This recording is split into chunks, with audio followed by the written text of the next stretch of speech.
hari ini sampai ya ke depannya, sampai ya akhir hidupnya ya gini-gini aja hidupnya. Apakah kalian ingin ada yang berubah? Apakah kalian ingin hidup ini tuh ada artinya untuk diri sendiri maupun untuk orang lain? Kalau ingin, berubahnya mau seperti apa? Nah, kalau udah mulai berasa itu, ini dipikirkannya nggak cuman 1-2 menit terus, oh iya saya tahu tiba-tiba tujuan hidup gitu. Enggak ya. Ini memikirkannya bisa makan waktu.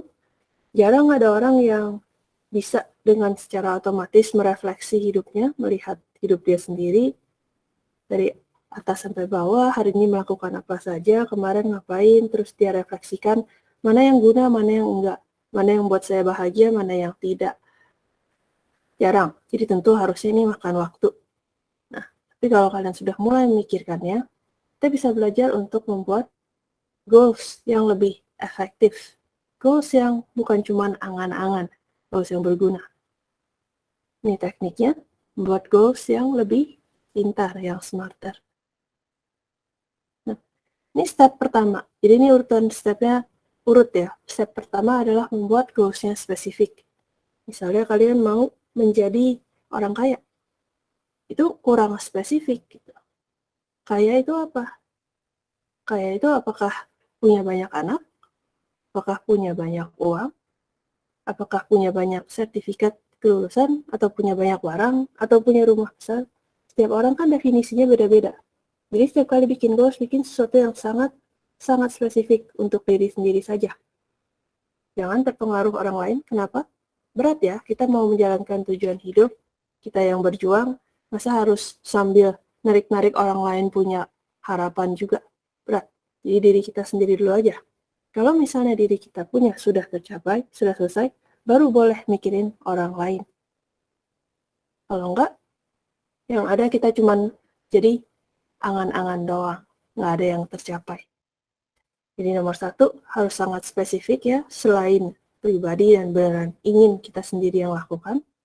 Spesifiknya itu misalnya goalsnya tadi mau jadi orang kaya, bilang saya mau punya rumah yang luasnya 100 meter. Sangat spesifik kan? Terus bikin lebih spesifik lagi kalau bisa.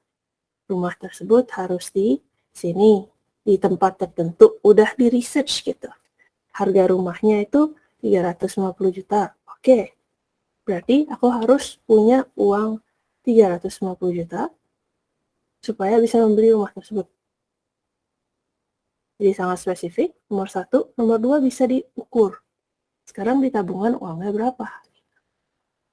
Sudah berapa banyak gitu yang dicapai dari tujuan 350 juta itu. Terus, kalau udah spesifik, bisa diukur, kita pergi ke bisa dicapai atau tidak. Kalau misalnya kita kerja sebagai web developer, biasa gajinya 2 digit gitu kan umumnya. Nah, anggap aja kita dapat 10 juta per bulan bersih. Berarti 350 juta itu sekitar 35 bulan atau 3 tahun. Kalau misalnya perlu tentu saja makan, minum, rental, dan lain-lainnya, anggap aja sebulan kita uh, nabungnya 8 juta. Berarti perlu sekitar 8 juta sampai 350, sekitar berapa lama itu? 350 dibagi 8. 43, anggap aja 44 bulan, bagi 12, berarti perlu sekitar 3,6 tahun, ya dalam waktu sekitar 4 tahun dapatlah gitu rumah itu. Jadi itu bisa dicapai. Jadi ini yang menentukan kira-kira bisa atau tidaknya dicapai. Jadi bikin goals juga jangan sesuatu terlalu besar. Jangan sesuatu yang tidak bisa tercapai. Setelah itu, kalau udah iya kayaknya masih mungkin kok 4 tahun ke depan saya bisa. Terus bisa diukur, terus sangat spesifik. Kita harus lanjut apakah relevan. Relevan dengan apa? Relevan dengan tujuan awal kita yang sifatnya nggak spesifik tadi gitu. Yang benar-benar kita inginkan capai gitu. Saya ingin jadi orang kaya gitu. Relevan nggak sih kalau bisa punya rumah? Relevan kan? Jadi oke, boleh gitu. Jadi jangan terlalu jauh membuat spesifiknya ukurnya di hal-hal yang tidak relevan. Terakhir, smartnya udah selesai ya. Itu harus dibikin jangka waktu. Yang tadi kasih lihat 3, berapa tahun, 4 bulan itu jangka waktunya sedikit terlalu panjang. Kalau bisa goals-nya kita bagi jadi lebih kecil lagi. Mungkin jadi goal 10%-nya dulu, 35 juta dulu untuk DP-nya. Berapa lama perlu waktu itu? Kalau misalnya kerjanya jadi developer, perlu sekitar ya 4-5 bulan lah gitu. Paling lama setengah tahun udah harus tercapai segitu. Oke? Terus, kalau misalnya dalam waktu yang diberikan tidak tercapai, sedih nggak? Sedih dong. Terus sampai kapan?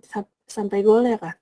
Karena itu, jangan lupa setelah membuat goal yang smart, yang spesifik, bisa diukur, bisa dicapai, relevan dengan tujuan utama kita, dan waktunya juga tidak terlalu panjang. Kalau bisa waktunya dalam waktu pendek aja, kayak minggu depan tujuannya apa, bulan depan apa yang sudah harus dicapai, 3 bulan ke depan apa, itu pendek-pendek aja, di bawah setahun semua.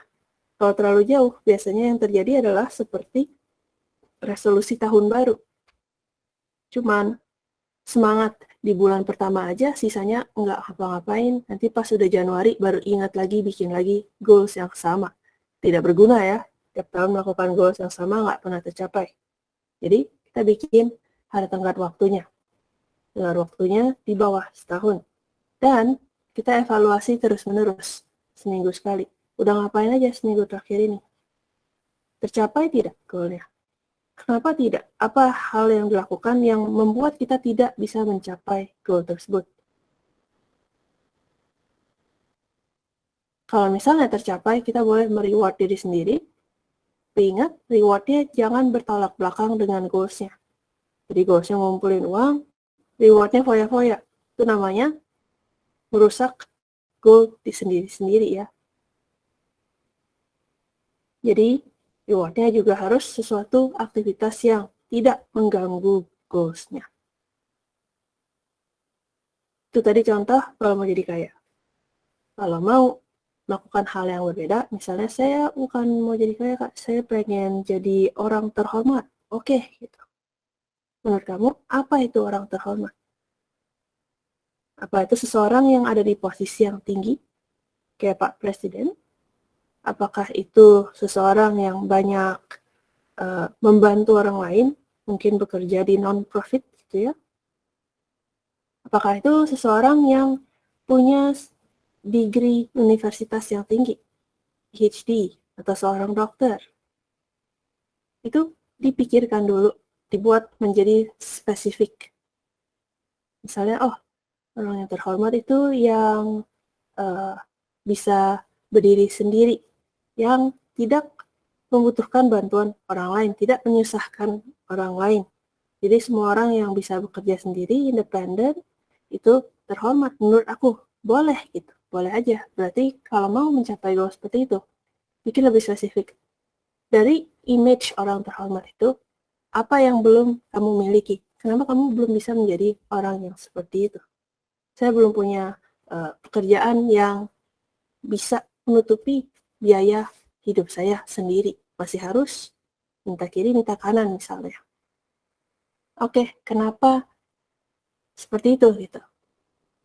Memangnya sekarang pekerjaan apa yang kita miliki dan pekerjaan apa yang bisa sebenarnya menutupi pengeluaran kalian gitu.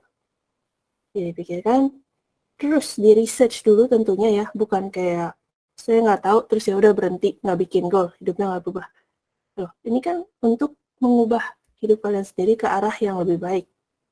Jadi harus ada kemauannya. Kalau enggak ya sama aja bohong, cuma ngomong doang gitu. Jadi bikin goal yang spesifik tentu harus ada research-nya. Cari tahu kenapa sih gitu. Memangnya posisi saya sekarang di pekerjaan saya sekarang kenapa gajinya kecil? Bagaimana buat gajinya lebih besar? Apa yang membuat sebuah perusahaan mau menggaji karyawan dengan lebih besar? Biasanya itu skill atau kepercayaan, atau regulasi kayak UMR gitu. Dari 3 itu yang bisa kita ubah biasanya adalah skill kita sendiri saja. Kepercayaan itu nanti kita dapat pelan-pelan selama kita bekerja dengan jujur. Sedangkan regulasi itu diubah oleh pemerintah. Kita nggak bisa sentuh-sentuh. Jadi yang bisa kita ubah adalah skill kita sendiri. Nah, setelah mengetahui dan menyadari kalau, hanya dengan menambah skill, aku bisa membuat perusahaan lebih mau menggaji aku dengan lebih tinggi. Sampai di titik di mana aku bisa menutupi pengeluaranku. Di titik di mana aku sudah menjadi orang terhormat sesuai definisi diriku sendiri. Oke? Pekerjaan seperti apa, skill apa yang diperlukan, udah dicari, udah ketemu. Itu yang dibuat tujuan kita. Dapetin skillnya. Masih relevan dengan tujuan utama kita. Bisa sangat spesifik dan bisa diukur. Diukurnya pakai apa? Kalau kayak kelas ini diukurnya menggunakan kuis-kuisnya ini ya, udah bisa atau enggak, terus final project-nya bisa bikin atau enggak, jadi skills-nya udah ada atau belum. Kalau ada, itu berhasil. Kalau belum, berarti harus ikut pelatihan lagi. Mungkin bilangnya, oke, minggu ini aku bakal mempelajari basics HTML. Bisa membuat file HTML. Minggu depan tujuannya HTML-nya bisa ku tambahkan CSS. Bisa ku buat warna background-nya berubah, atau dia digambar, atau bisa bikin gambar seperti ini menggunakan HTML dan CSS saja. Jadi ini website-nya bisa bentuknya seperti ini. Bisa. Terus bisa dicapai nggak? Bisa. Sebenarnya bikin HTML CSS itu tidak sulit kan? Kalian sudah coba kan? Bikinnya cukup dengan membuat file baru. Bukan ini ya. Bukan folder. Kita foldernya ada di sini. Kita cukup bikin file baru aja. File baru, belakangnya kasih titik HTML. Terus sudah bikin file HTML jadi. Step berikutnya apa? Cara tulisnya gimana? Cari dulu. Mulai dari sesi 1. Bikin doc type, HTML, head, title, body. Lalu kasih konten. Oke? Itu. Terus, kasih waktu, tenggat waktu juga. Misalnya, pekerjaan sekarang, ya emang mentok di sini gajinya. Berarti saya harus ganti pekerjaan. Berarti goals-nya bisa sangat spesifik setelah punya skill yang diperlukan untuk pekerjaan yang baru, yang gajinya lebih tinggi. Kapan mau apply? Kasih tenggat waktu. Apply berapa perusahaan? Kasih sesuatu yang bisa diukur. Apply ke 10 perusahaan dalam sebulan. Ya udah, apply aja. Terus interview, terus di antara 10 itu ada yang dapat gak? Kalau enggak, bulan depan coba lagi 10 lagi. Atau mungkin ditambahin, bulan depan 20. Oke? Jadi, aku nggak tahu kenapa, kalau orang di sini kadang dengar-dengar cerita apply pekerjaan, kayaknya baru apply 2 perusahaan, 3 perusahaan ditolak, udah kayak sedih banget. Kayak, kenapa? Kalian tahu nggak kalau orang apply pekerjaan, lulusan S1, dia sekali apply bisa ratusan perusahaan sekaligus. Dia kirim semua CV-nya. Belum tentu dapat. Dia kirim lagi ratusan perusahaan lagi. Semua itu harus dicoba. Jadi, kalau kita mau gitu ya, mengubah hidup, tentu saja nggak semudah itu. Tapi, bukan berarti tidak bisa dicapai. Yang penting adalah kita membuat goals-nya smart, buat goals yang pintar. Dan step kedua adalah kita punya skills untuk mencapai goal tersebut. Maksudnya adalah ini ya, ini, waktunya. Ya, kalau misalnya kita hidup selamanya, mungkin ya bisa-bisa aja nanti 100 tahun ke depan baru mencapai goalnya, 200 tahun ke depan. Tapi waktu kita itu tidak sebanyak itu. Waktu kita, semua orang sama, sehari 24 jam. Semua orang kira-kira hidupnya juga sama, Kalau udah sampai 60 itu udah lansia gitu. Kalau udah sampai 80 itu udah tua banget gitu. Terus kalau udah sampai 100 itu bisa terkenal ya masuk TV gitu, menjadi orang paling tua di dunia gitu. Jadi waktu kita nggak banyak, anggap aja cuma sampai umur 80. Berarti sekarang sisa berapa tahun? Setiap tahun sisa berapa jam? Gitu. Semua orang waktunya sama. Jadi bagian kedua adalah kita harus bisa mengatur waktu kita untuk mencapai tujuan yang sudah kita buat tadi. Waktu sangat terbatas, dan ini adalah skill yang bisa kita lakukan. Kita udah tahu goals-nya. Kita udah tahu apa yang mau dilakukan. Kita udah tahu cara ukurnya, tercapai atau tidak. Kita tahu aktivitas apa yang perlu kita lakukan untuk mencapai goals tersebut. Aktivitasnya kita prioritaskan jadi nomor 1. Tiap hari, tiap minggu, tiap bulan harus dilakukan. Dengan begitu, kita bisa benar-benar menyelesaikan goalnya. Hal yang lain yang nggak ada hubungannya sama goalsnya, nanti. Gitu. Nanti dan nanti. Jadi kalau mau jadi game developer, berarti tiap hari harus latihan bikin game. Nonton TikToknya nanti aja, nggak penting. Jalan-jalannya nanti aja, nggak penting. Kalian mau kan jadi game developer? Ini yang perlu dilakukan. Ini yang harus dilakukan nomor 1. Jadi prioritizing ini cuma bisa dilakukan kalau kita sudah tahu tujuan hidup kita apa. Jadi kita tahu mana yang penting dan mana yang tidak. Yang penting duluan. Terus kalau sudah disusun, oke, ini yang harus dilakukan tuh nanti. Buat di schedule, di kalender, di Google Calendar zaman sekarang boleh, di kalender offline juga boleh. Pokoknya setiap hari, jam berapa sampai jam berapa melakukan aktivitas apa, ditulis semua. Lalu to-do list-nya, ini biasanya checklist untuk seminggu sekali, untuk tahu udah selesai semua atau enggak pekerjaan yang harus dilakukan minggu ini. Terus jangan lupa harus istirahat. Kalau sakit, tujuannya jadi nggak penting. Kita harus tetap menjaga diri agar tetap sehat. Olahraga, istirahat, makan teratur, mandi ya, higienis, semua harus tetap dilakukan. Masukin schedule juga kalau perlu. Kapan tidur, kapan makan, kapan mandi, masukin semua.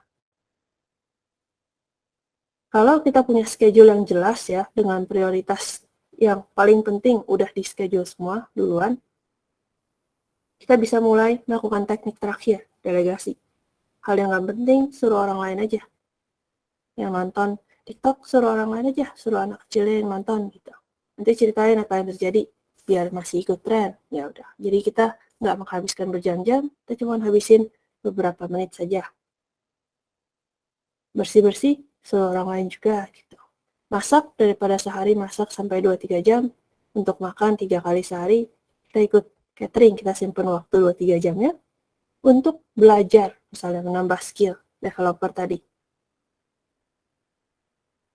Jadi waktunya cukup. Kadang waktu kita habis untuk hal-hal tidak berguna yang tidak bisa mengubah arah hidup kita itu ke tujuan yang lebih baik. Jadi itu dikurang-kurangi yang nggak penting, suruh orang lain aja, kita lakukan yang penting saja. Berikutnya, ini lebih dijelaskan dengan detail skill-skillnya ya. Dimulai dari pertama, perhatikan seminggu terakhir ini ngapain aja. Semua aktivitas yang kita lakukan dalam seminggu ini, 7 hari 24 jam, itu apa saja. Kalau kalian rapi schedulingnya, kita bisa dengan cepat melakukan ini. Kalau nggak rapi, coba diingat-ingat. Hari ini udah habisin waktu ngapain aja, berapa banyak waktu untuk tidur, berapa banyak untuk makan, berapa banyak untuk mandi, berapa banyak untuk main game, berapa banyak untuk TikTok, berapa banyak untuk Instagram, berapa banyak untuk belajar. Lalu dibandingkan.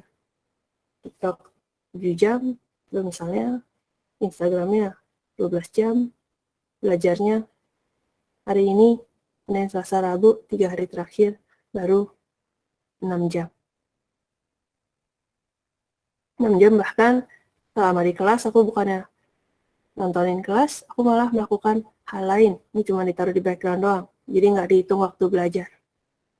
Kalau udah kayak gitu, bagaimana caranya? Hidupnya bisa berubah. Nggak ngapa-ngapain, apa yang sudah dilakukan untuk mengubah hidupnya?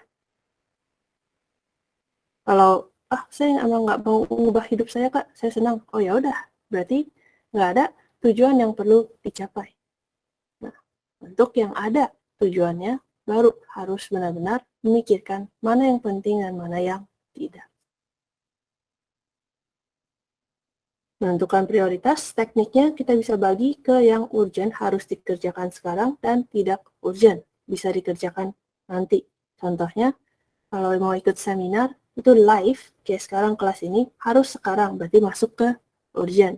Kalau misalnya recording, itu bisa nanti, dia maksudnya tidak urgent. Lalu, selain dibagi urgent not urgent, kita bagi sekali lagi di sebelah kirinya, penting dan tidak penting. Kalau misalnya kalian mau jadi developer, berarti kelas ini sekarang masuk ke urgent dan penting. Kalau misalnya kalian tidak mau jadi developer, maunya menjadi tukang masak, berarti kelas ini tidak penting. Nggak ada hubungannya. Oke? Masukin, terus bagi, selesai dibagi, nomor 1 harus langsung dikerjakan. Nomor 2, kalau nomor 1 udah selesai semua, baru dikerjakan. Sisanya, kalau bisa, nggak perlu dikerjakan. 3 ini suruh orang lain yang kerjakan saja. Dan nomor 4 tidak perlu bahkan. Jadi waktu kita nggak habis. Lebih banyak kerjain yang lain-lain. Nah ini yang aku bilang, kalau misalnya kita selesai semua goals kita dan udah tercapai evaluasinya bagus, kita bisa nih kerjain hal yang nggak penting ini. Bolehlah sebagai reward, asalkan tidak mengganggu tujuan kita. Terus ini untuk schedulingnya, dia kasih contoh, udah diblokir waktu-waktunya, mau ikut seminar, mau latihan, mau submit proposal, mau ngapain, masuk semua ke schedule-nya. Jadi dipastikan setiap harinya, setiap minggu, setiap bulannya, ada hal-hal penting yang kita kerjakan. Udah kelihatan semua gitu. Terus pas mau evaluasi, tinggal buka kalender, udah kelihatan, aku ngapain aja sih akhir-akhir ini. Bisa evaluasi, mana yang penting, mana yang enggak. Misalnya, harusnya lagi belajar, malah pergi makan sama teman. Penting nggak sih? Gitu. Apakah teman itu bisa membantu kita mencapai hidup yang kita mau? Kalau bisa, seperti apa? Bikin lebih spesifik. Apakah tujuan hidup kalian itu untuk membuat 100 orang teman? Untuk menjadi dekat dengan 100 orang teman? Saya ingin jadi orang yang lebih bahagia misalnya tujuannya. Dengan cara punya banyak teman. Berapa banyak teman? 100 teman. Bisa aja kalau goals-nya seperti itu. Jadi kita harus mulai dari awal memikirkan mana yang penting dan mana yang enggak. Apa yang benar-benar kita inginkan di hidup ini. Ini to-do list harian. Seperti biasa, kalau tenggat waktunya terlalu jauh, kayak misalnya, iya aku selesaiin dalam waktu 5 tahun, itu biasanya nggak terjadi. Setahun aja ya, resolusi tahun baru, biasanya nggak ada yang selesai. Bikin tujuan dalam bentuk satu hari. Tujuan hari ini apa? Tujuan minggu ini apa? Tujuan bulan ini apa? Dan terakhir, tujuan 3 bulan ini apa? Gitu. Terus bikin listnya, jadi listnya kan bisa untuk hari ini beneran dilakukan semua atau enggak. Terus seminggu ini, jadi yang lebih panjang gitu goalsnya ya. Misalnya ada hal-hal yang tidak bisa diselesaikan dalam 1 hari, kita bikin untuk 1 minggu, selesai nggak? Terus di akhir tenggat waktu tersebut kita evaluasi, kenapa nggak selesai? Kapan mau diselesaikan? Kalau jadinya besok terus, sama aja bohong scheduling ini. Apa yang membuat kita tidak bisa menyelesaikan task tersebut? Oke, makanya di sini dibilangnya bikinnya yang masuk akal.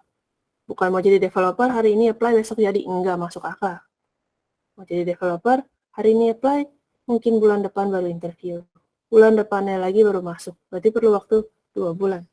Jadi apply-nya hari ini ke 10 perusahaan berbeda. Bulan depan 10 interview, ada 4 minggu, 20 hari kerja, interviewnya kapan disusun sendiri gitu ya, yang bisa. Udah gitu, bulan depannya lagi baru dapat hasilnya. Dari 10 perusahaan ada atau enggak. Nah, jadi pas lagi interview itu di 1 bulan, kalian apply lagi ke 10 tempat lagi. Jadi interviewnya terus berjalan. Sampai dapat kerja, baru semua sisanya bisa ditolak. Lalu bilang, maaf sudah dapat kerja. Oke? Jadi bikin goals yang masuk akal, sesuai dengan time blocking. Kalau ada yang nggak selesai, pikirkan kenapa gitu. Dan bagaimana caranya biar bisa selesai.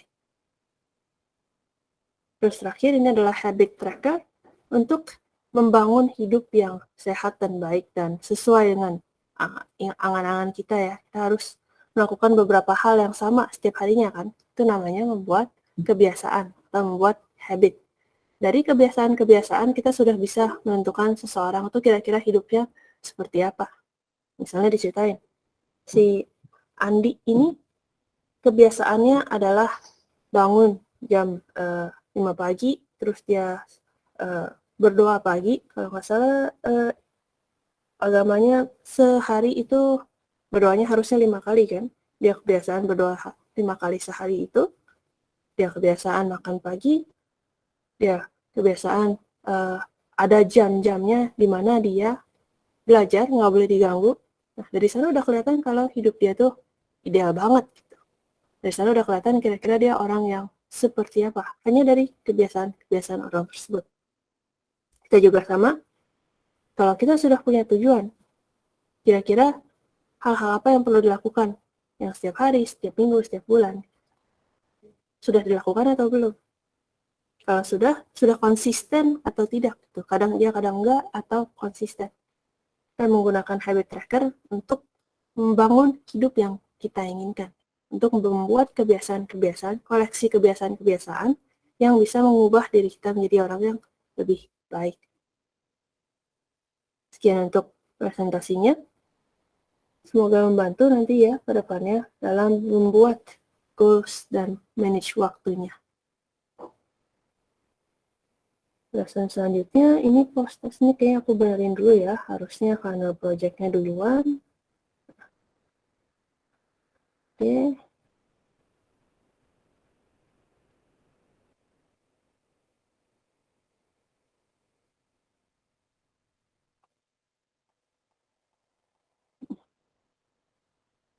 Karena project ini contohnya sama kayak kemarin. Atau contoh yang aku kasih ini belum jadi final project ya, soalnya masih ada banyak bagian dari final project yang belum ada, kayak navigation bar-nya belum ada, 5 bagian berbeda ini belum ada, ini baru 3 bagian berbeda ya. Nah, hari ini kita coba edit-edit biar restoran tahu gorengnya bisa sesuai dengan final project-nya punya konsep.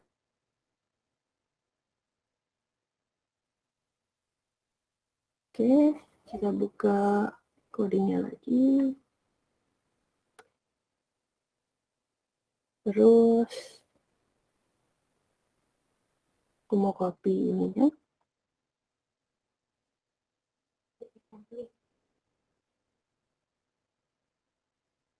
Atau kita bikin yang baru juga boleh sih. Apa samain aja ya. Samain deh. Kita belum pernah ada project yang berjalan lebih dari 1 hari.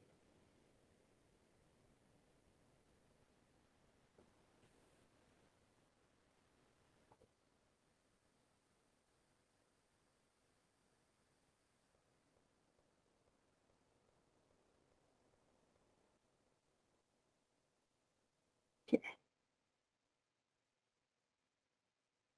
Jadi ini HTML, CSS, dan JavaScript-nya.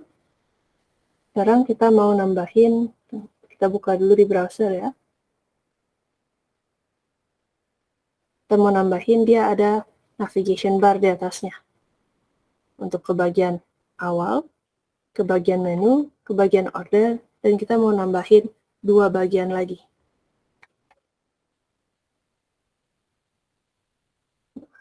Ini bagian awal, bagian menu, bagian order.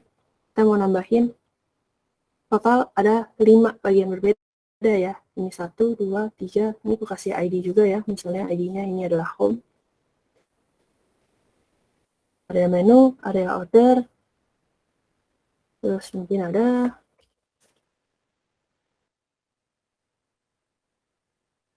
untuk contact us, ya, timnya.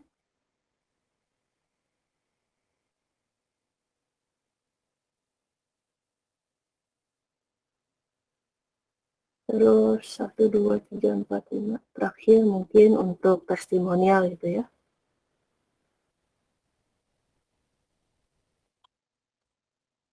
Di sini kan formatnya dia bilang harus beda-beda nih. Mana dia? Nih. Buat semenarik mungkin, terus desainnya untuk 5 menu wajibnya harus beda-beda. Sorry, ini 5 menu wajibnya harusnya bikinnya home, about, portfolio, blog, team, dan contact. Tapi yang di contoh yang aku buat, ini bukan tentang portfolio ya, ini tentang bikin restoran. Jadi kalian punya panel project akan sedikit berbeda. Cuman teknik yang kita gunakan sama aja harusnya. HTML, bikin CSS, bikin JavaScript. Di HTML-nya di bodinya taruh, mana dia? 1, 2, 3, 4, 5 bagian berbeda. 5 bagian berbeda, misalnya home, about, portfolio, blog, team, boleh. Ada kontaknya, boleh. Jadi kayak pilih 6-6-nya ada juga boleh, nggak masalah. Buat semenarik mungkin, dan setiap bagian tampilannya berbeda.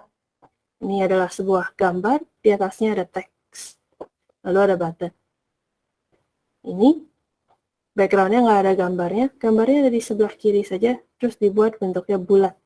Ada tulisan di bawahnya, bordernya cuma satu, ya cuma di sebelah kanan doang, nggak muter gitu. Bordernya juga bukan punya gambarnya ya, punya keseluruhan.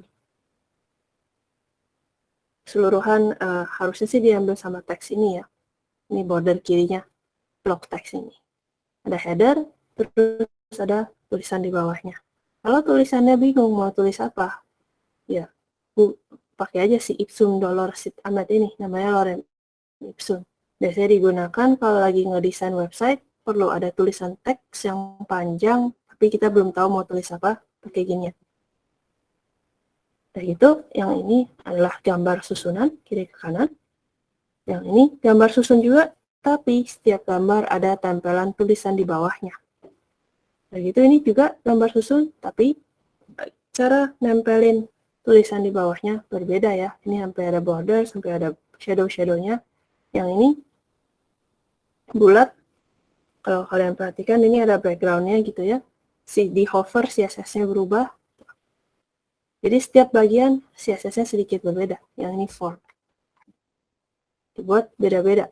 Dibuat untuk menunjukkan skills yang kalian punya dalam membuat web dev.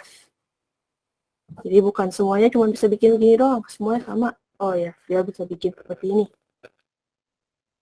Dia bisa bikin seperti ini, dan seperti ini, dan seperti ini. Ya, nanti ini portfolionya bisa kalian gunakan untuk aplikasi pekerjaan menjadi web developer. Kalau kalian bikinnya cantik, bisa juga kalian gunakan untuk aplikasi web, nggak harus kerja di perusahaan, jadi freelancer juga bisa.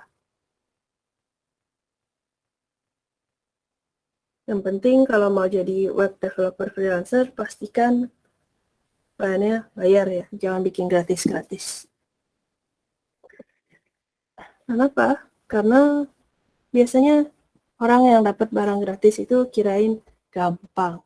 Dia tidak apresiasi. Yang ada dia komplain-komplain doang, bikin susah, bikin repot, dan kalian habisin waktu untuk apa? Untuk nggak dapat apa-apa, untuk dapat dimarah-marahin orang gak jelas yang udah minta kalian kerja gratis.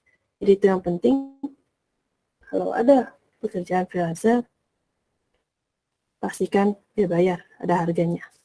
Pastikan tidak ada revisi berlebihan atau setiap revisi bayar lebih. Saja, jangan dijadiin suruh-suruh gitu ya. Oke, kita bikin dari yang bagian paling pertama ini. Kemarin mau aku kasih lihat juga, kok kita nge-scroll, dia bisa sih nempel di atas sana navigasinya, ya.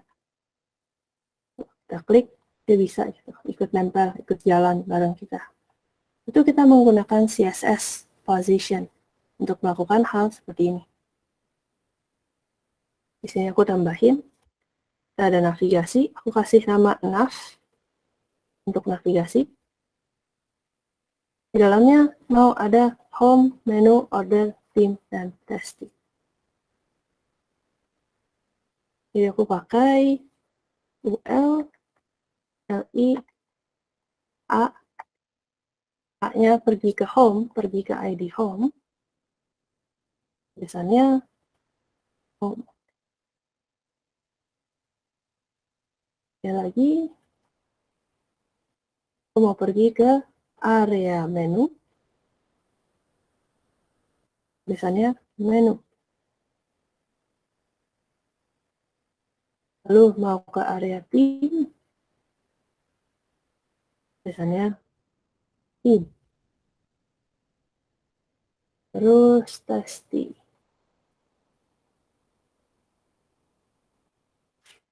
Testimonials. Kurang satu kayaknya, iya, order belum ya? Area order.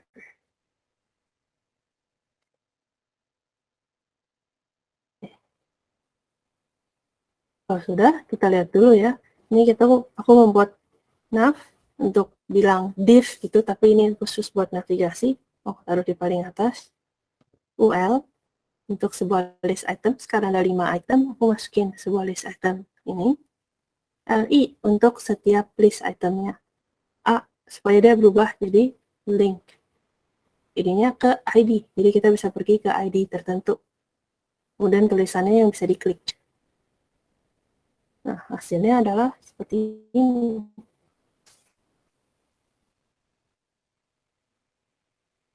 Kita bisa klik untuk pindah-pindah. Tuh, menu. Tuh, order. Bisa gitu. Tapi pas di scroll dia ketinggalan kan? Dia nggak ikutan. Nah, jadi yang bisa kita lakukan adalah si nav ini, di style-nya, kita tambahin aja kan di setelah body kan. Positionnya bukan relatif, tapi sticky, nempel. Ini nggak apa-apa, di Google aja CSS position ada apa aja. Dia udah bakal muncul dengan semua contoh-contohnya. CSS position. Ya, yang paling pertama, ketiga scroll. Ada static, relative, fix, absolute, sticky. Cara pakainya, dan kalau ini kita klik bisa lihat contohnya. Yang kita pakai si sticky ini, tuh dia ada contohnya di sini, dia nempel gitu ya, dia ngikutan gitu. Selain bilang position sticky, kita juga harus kasih tahu dia ngekornya di posisi apa. Di sini aku bakal kasih topnya 0. Jadi nempel saat dia ada di bagian paling atas layar. Kalau kita scroll tuh dia ikutan. Tapi ikutannya jelek banget ya. Ikutannya nggak ada backgroundnya, kadang kebaca, kadang enggak. Tuh. Ya. Nah, jadi kita perlu edit sedikit lagi. Kita kasih background color. Mungkin untuk navigasi, kita kasih background color-nya lebih terang. Terus kita kasih color-nya dia warna Bollywood.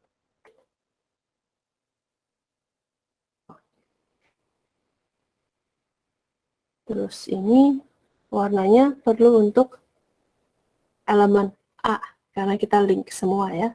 Jadi kita tambahin nav A, aku mau warnanya ini.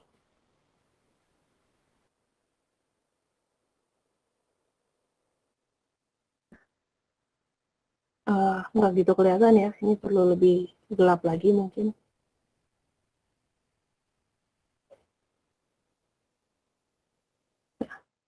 Oke, tuh. Sekarang dia ikutan.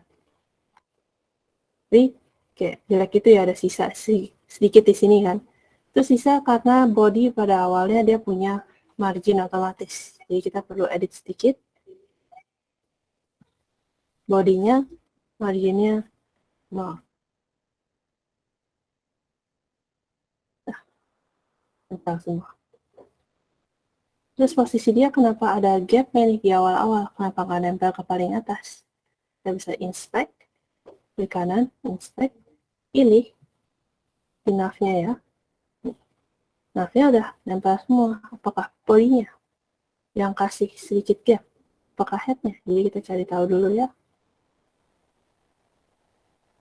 UL-nya kah? UL-nya. UL-nya yang punya margin. Berarti kita harus bilang nav UL marginnya yang top itu 0. Nempel. Oke. Terus teksnya jangan nempel banget, mau ada sedikit padding, boleh kasih aja padding.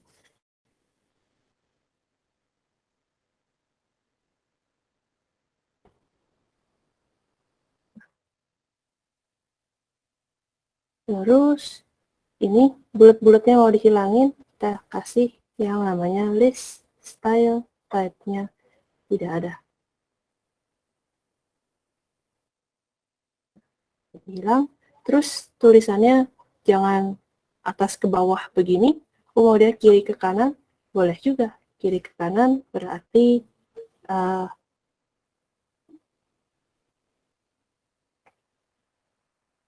LI-nya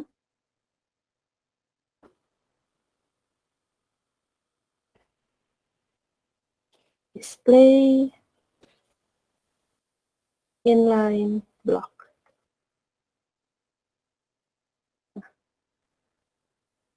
Terus biar nggak nempel-nempel sama kita kasih padding juga.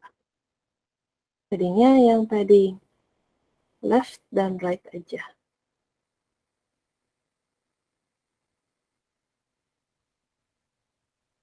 Kalau semuanya juga boleh sih, semuanya aja ya. Si margin juga. Margin right.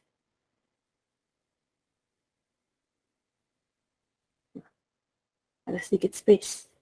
Terus biar lebih menarik kita kasih kalau dia hover dia muncul sesuatu. Jadi kita tambahin lagi CSS-nya titik 2 hover.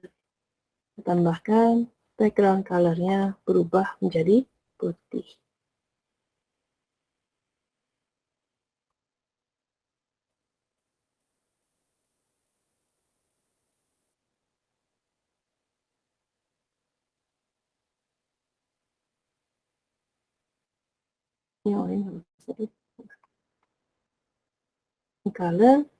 Colornya juga ikut berubah. Kalau tulisannya putih, biar kelihatan kita kasih ya yang warna ini. Jadi tukerannya warnanya, backgroundnya putih.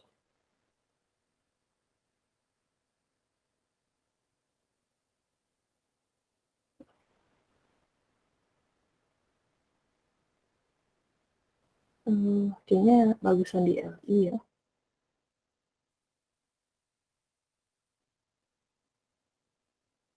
Tapi tulisannya nggak berubah. Kalau gitu kayaknya tadinya mau aku kasih di A-nya aja.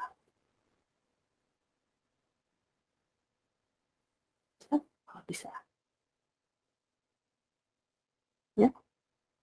Itu boleh kalian ubah-ubah tentunya sampai sesuai keinginan kalian ya. Lumayan suka seperti ini, jadi aku biarin. Oke, ini menunya gitu. Mungkin warna teks awalnya juga jangan susah dilihat begini. Mungkin fontnya aku buat besar sedikit deh.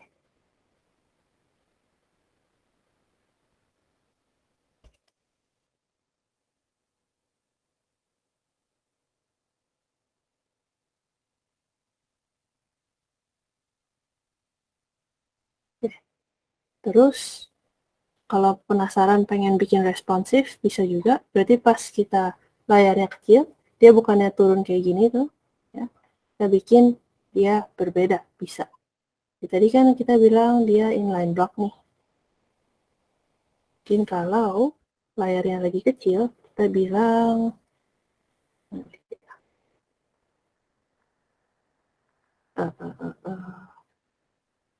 menu CSS responsif.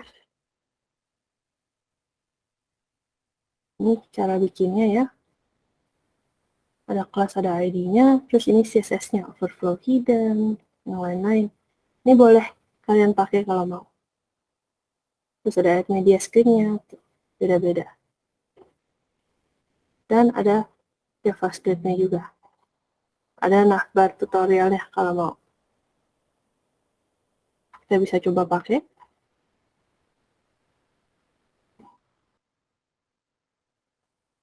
Aku nggak pakai kelas aktifnya. Dan ini yang perlu aku tambahin. Aku belum punya.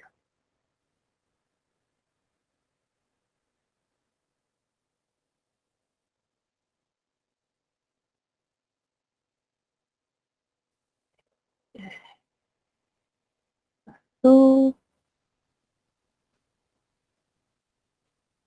top nav, kelas dan ID.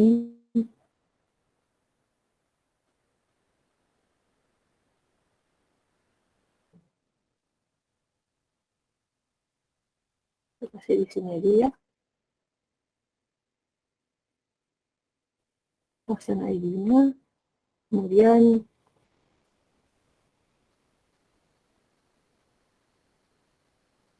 overflow hidden untuk si top nav. Ini kita taruh di sini aja deh. Bilang overflow hidden ya.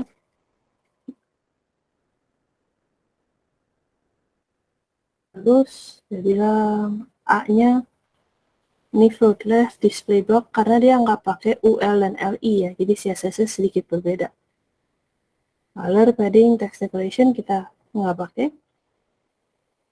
Hover kita udah pakai ya.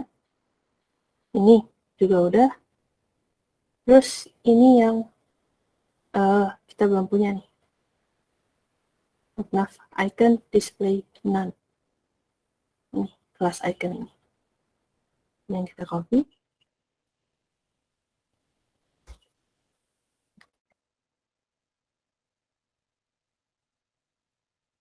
Display none artinya tidak terlihat walaupun ada di sini. Ya, ini aku taruh di LI-nya aja, soalnya kita mau hilangin seluruh LI-nya.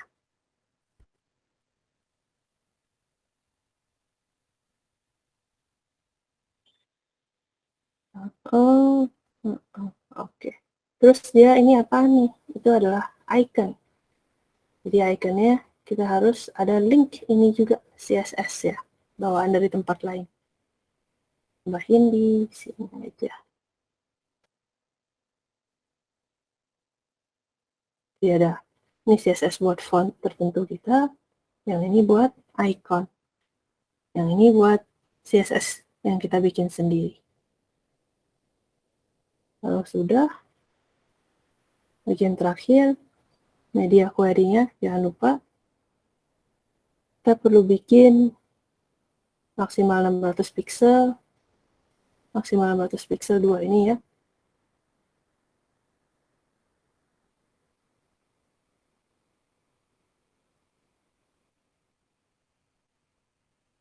Oke. Dan kita tambahin aja di setelah nav kita di sini.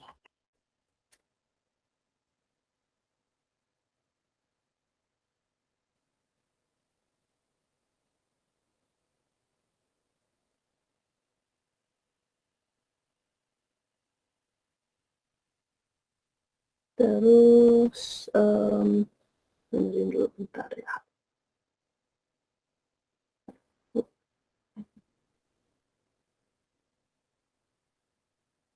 Ini top nav kita harusnya ada juga kan top nav, iya ada. Kita bisa ganti jadi nav aja kalau mau, nggak perlu pakai kelas top nav.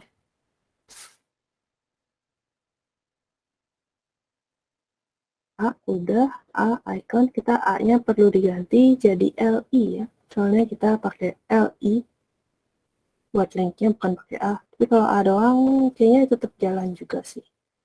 Tapi jangan display block deh.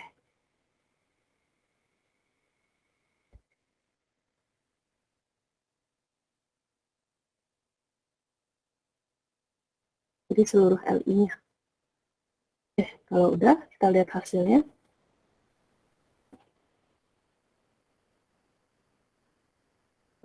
Inspect. tinggal satu, tapi yang lain nggak kelihatan. Ya, iya sih. Kenapa? Karena kita kurang satu step terakhir tambahin JavaScript ini. Ini kita punya main JavaScript, tambahin aja sebelum function boleh. Terus ini kita kasih nama navigasi deh misalnya ya. Jadi, biar namanya bukan my function. Di sini juga ya, mana functionnya? Navigate.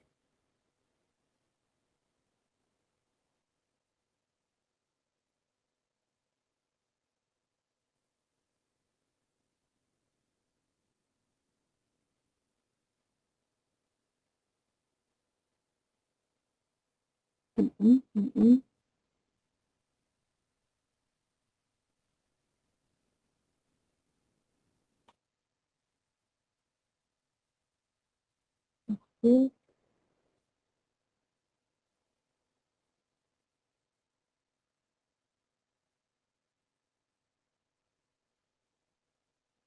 First child display none, icon full right display block.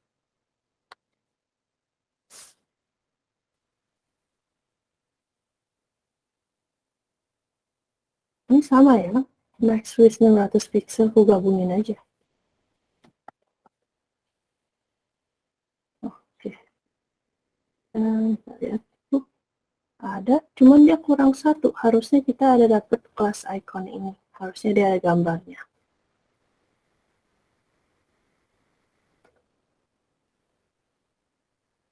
Ini yang bisa diklik. Ya, tapi dia nggak muncul. Jadi itu yang bikin kita nggak bisa ngeklik. Kira-kira kenapa dia nggak muncul? Coba kalau kepindahin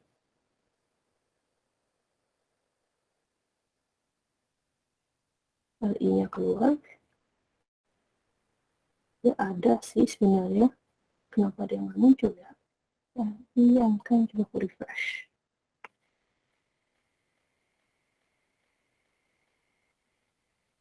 Ada di display none.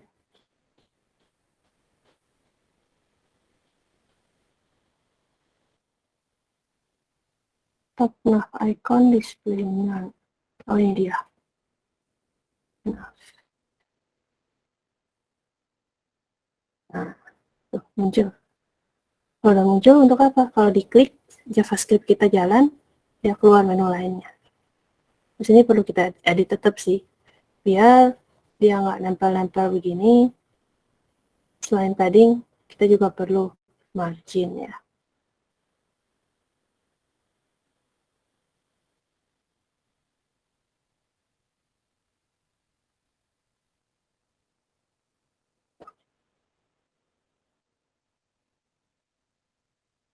Oke, CSS-nya kita edit dulu.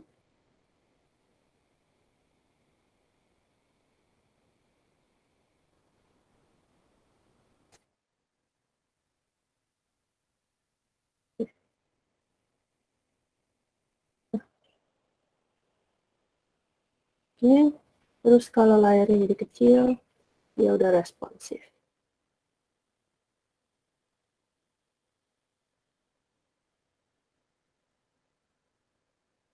Terus kalau layarnya jadi kecil, aku pengen ganti. Mana dia?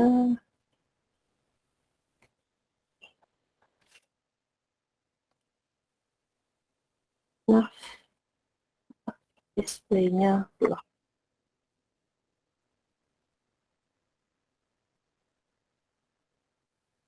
Refresh. Nah,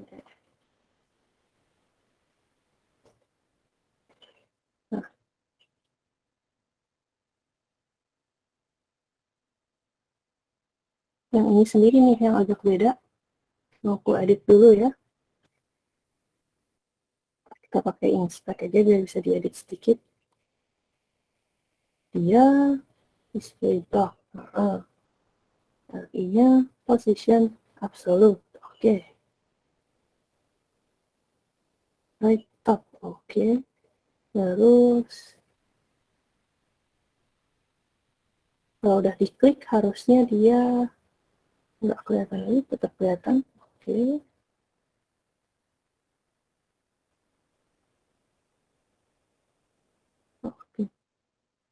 Ini benerinnya paling aku mau edit dia punya jadi margin, enggak deh. Ini agak ribet ya. Jadi kayaknya begini aja cukup. Hampir, ini kurang sedikit lagi. Ini bagian bawahnya ada kelebihan, coba aku lihat dulu.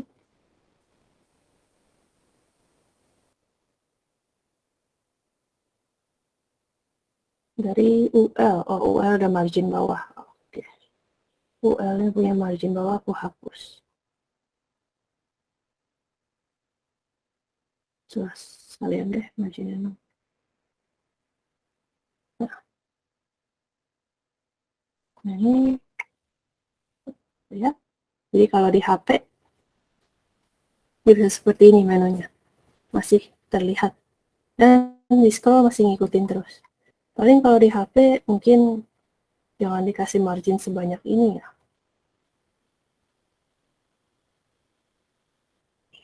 Ya, biar enggak menghabiskan tempat ya kalau di HP.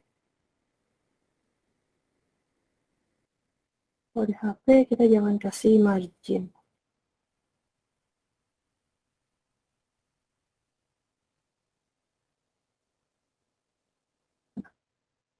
Ini kalau di HP tampilan menunya layar kecil. Terus kalau misalnya di apa namanya di desktop layarnya lebih lebar seperti ini. Kira-kira gitu caranya bikin menu. Code-nya nggak ada yang aku hafal semuanya, tinggal di Google dulu, terus tinggal dipakai. Nah, yang perlu dilakukan supaya bisa pakai, itu kita harus mengerti apa artinya gitu, CSS ini. Dia lagi nge-style yang mana sih? Di desainku, style-nya harusnya yang bagian yang mana? Dia kasih top nav ini, aku nggak perlu pakai, kenapa? Karena aku punya nav. Jadi kelas top nav-nya sebenarnya aku nggak perlu. Terus yang ini ID-nya myTopNav sebenarnya dipakai di CSS ini, CSS sorry, JavaScript myTopNav. Sebenarnya kita bisa juga kalau mau ngambil dari elemen nav, itu cuma punya satu. Kalau mau bisa juga. Tapi pakai ID lebih mudah, ya udah biarin aja. Oke, kira-kira seperti itu. Kalau sudah, kita bisa lanjut ke bagian berikutnya. Ini bisa dilihat di sini. Tadi margin bodinya aku hapus, jadinya dia nempel semua kan. Kita bisa tambahin lagi. Kita bisa bilang setiap section, ya, setiap section punya margin, bukan bottom doang.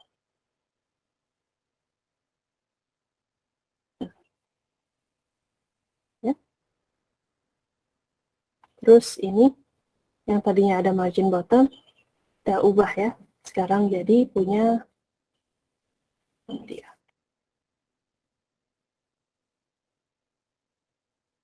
Ini button yang waktu itu kita ambil. Ini area order, nah ini margin bottomnya kita hapus aja. Mau kasih ke section yang terakhir aja punya margin bottom. Bisa. Jadi kita bisa bilang section yang terakhir mau punya margin bottom 300 pixel.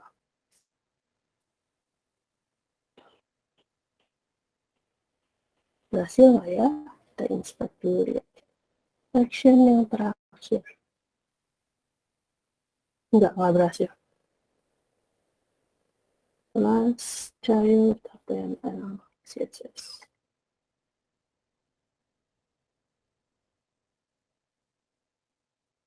Oke.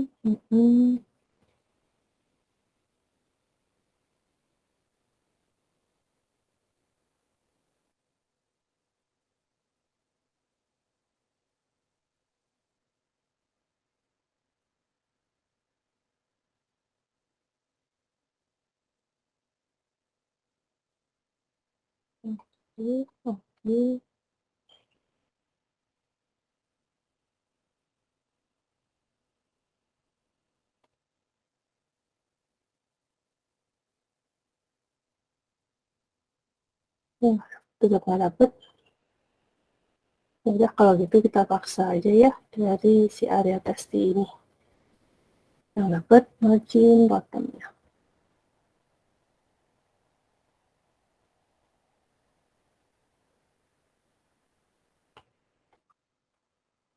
Nah, terus ini kita isi 2 bagian lagi.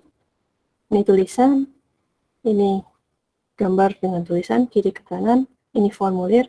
Ini 2 belum kuisi, mungkin kita isi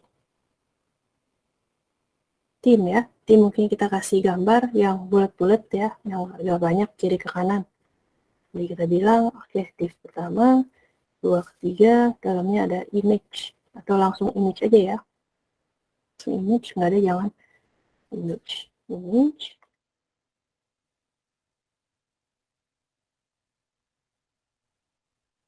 Misalnya ini front end-nya, ini back end-nya,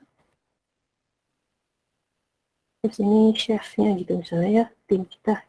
Terus aku kasih gambar. Gambarnya berarti perlu aku tambahin lagi ya. Untuk tim, 3 orang tim, aku mau kasih gambar soalnya. Sebenarnya kalau nggak pakai gambar, mungkin kita bisa pakai tulisan juga sih. Oke, gimana kalau kita coba sedikit berbeda ya. Biar sedikit berbeda, tulisannya aja di dalam sebuah border. Jadi kita nggak usah tambahin gambar.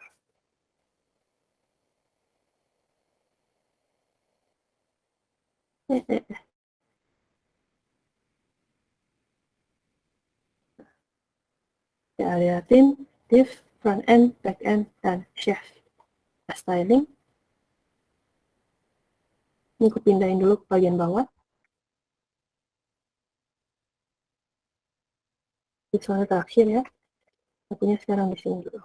Area ini.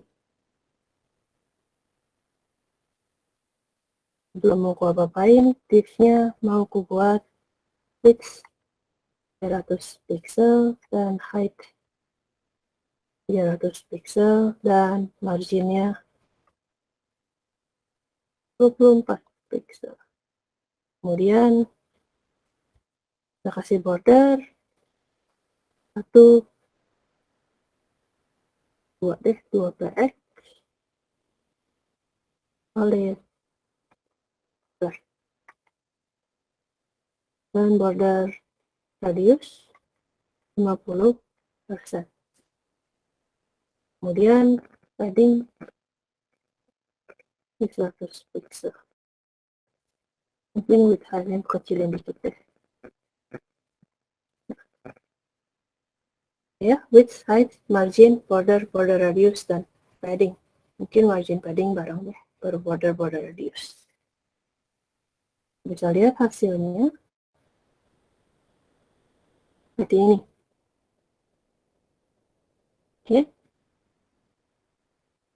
Nah, tulisannya mungkin biar lebih rapi kita bungkus dalam sebuah elemen, misalnya span.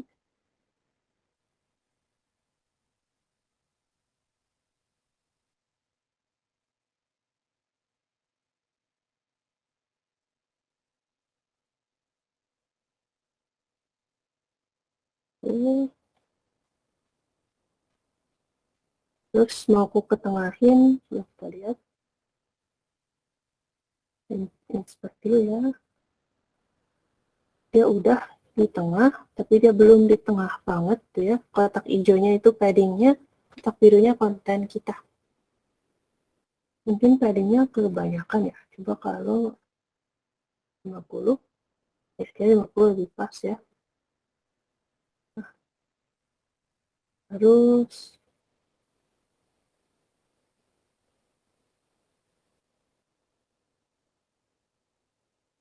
span-nya ini positionnya kita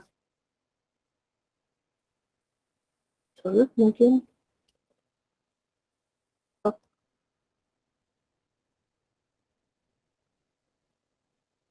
oh, nggak bisa absolut relatif. Up 50. Oke, terus lah 50 juga.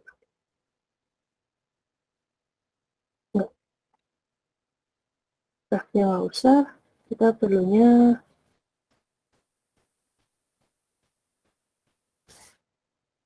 text align center. 50 agak kebanyakan ya.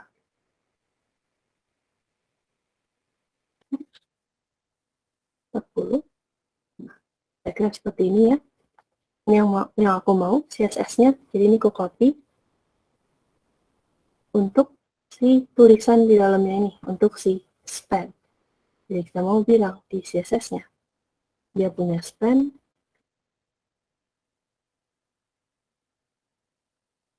punya position relative, dan tambahannya di sini dia punya text align center. Jadi bulat-bulat dan tulisannya di tengah. Terus ininya mau aku kecilin tadi ya, paddingnya 50 aja. Width dan height-nya juga 50 aja deh, jadi nggak gede banget. Oh, nggak bisa, nggak pas, tetap aja 100.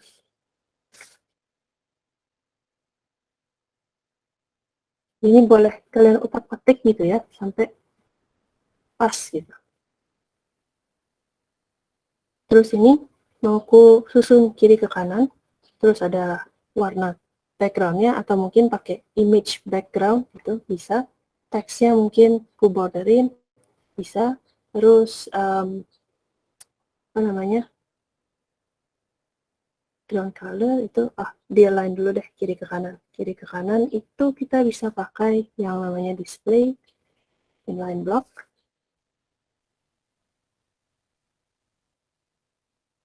Kiri ke kanan, terus mungkin kita tambahin di sini headernya ini.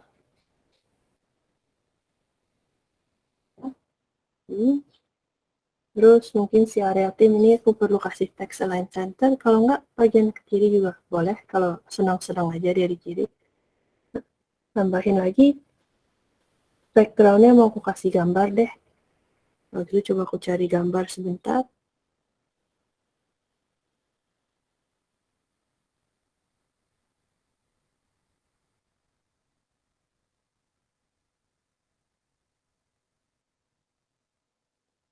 Misalnya ini ya, 1, 2, yang satu lagi.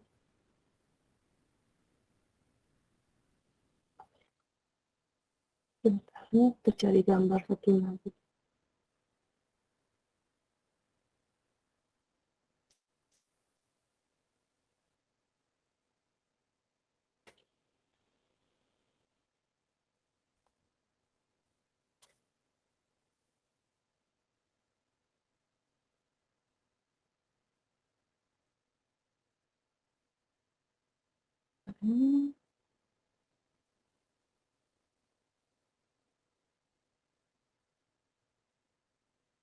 Hmm, oke.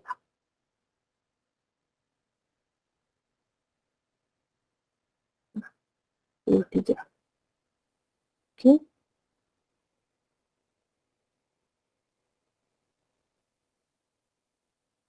kita kasih di sini. Image background 1, 2, 3. Aku bisa kasih pakai JavaScript juga sih, jadi kayak langsung pakai loop, langsung 1, 2, 3. Apa begitu aja? Atau mau langsung di CSS-nya, ini kasih ID satu-satu, masing-masing punya background image berbeda, bisa juga. Gimana caranya yang lebih enak? Front end, back end, dan shift. Di sini aja deh ya. Kita bisa pakai teknik CSS. Variatin, div, terus lupa cara tulisnya, kita ada pilihan CSS plus child, ya, and child 1, 2, 3. Oke.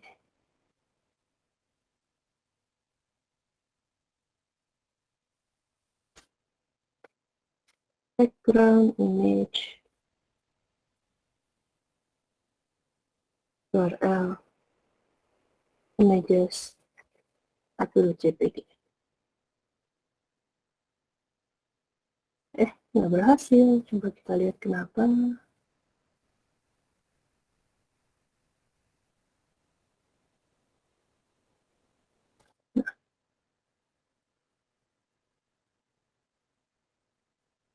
Nggak berhasil.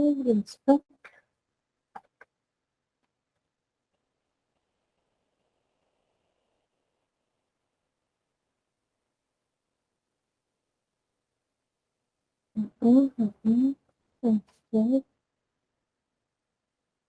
Oke. Second element, first element. Apa nggak perlu dikutip ya? Itu kan? Bukan. Oh, kalau background color doang? Nggak bisa juga. Ini nggak bisa jalan ya. Karena nggak bisa, kita cari cara yang lebih simpel lagi. Kita kasih ID aja deh. Ini 1, 2, dan 3.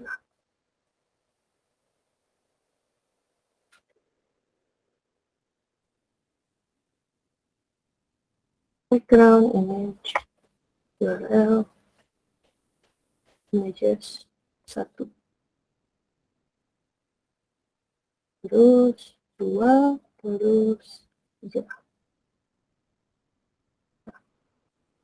Oke, terus span-nya kita kasih ada background color black.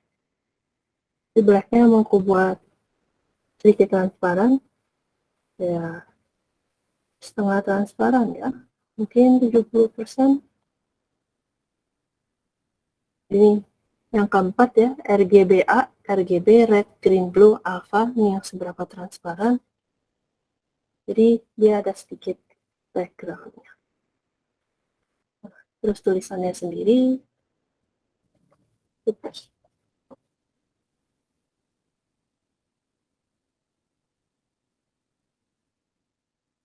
Terus biar nggak nempel banget, kita kasih padding.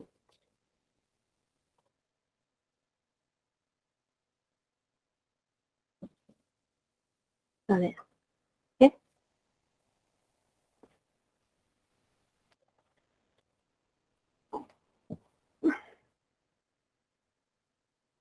Kalau sudah, kita lanjut lagi ke bagian terakhir ya. Kita mau bikin area untuk testimonial. Di sini aku mau kasih div H1 dulu. Reviews misalnya dari orang-orang.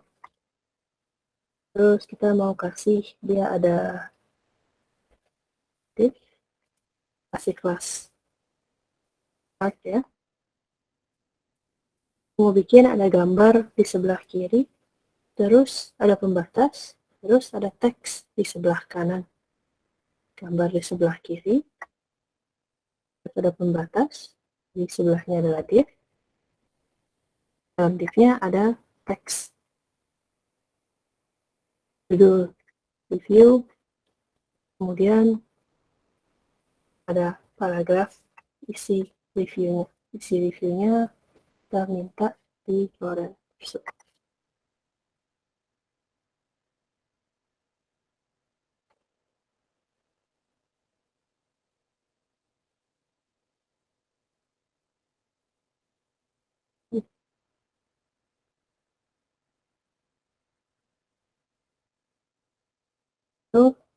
Terus kita perlu gambar lagi, aku pakai gambar yang sama aja ya.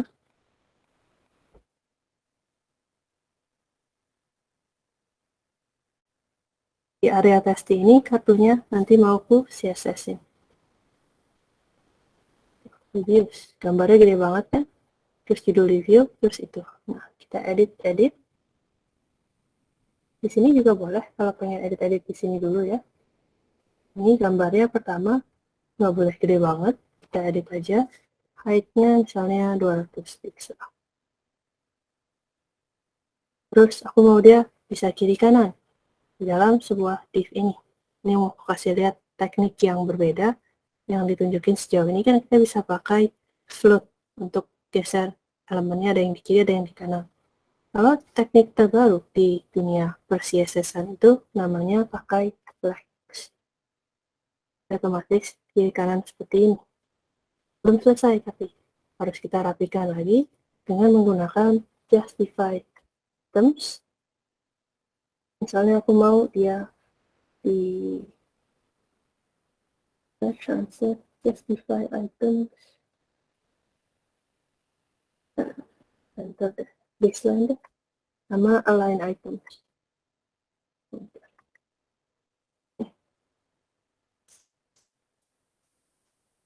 Nah ya, hanya dengan pakai 3 ini, dia bisa kiri kanan begitu. Terus kalau mau ditambahin, tentu saja kita bisa tambahin misalnya div ini dia punya border left, super X, solid, left. Terus dia punya padding left juga 12 pixel, dan jadi seperti ini. Terus yang sebelah kiri dia punya padding right, right.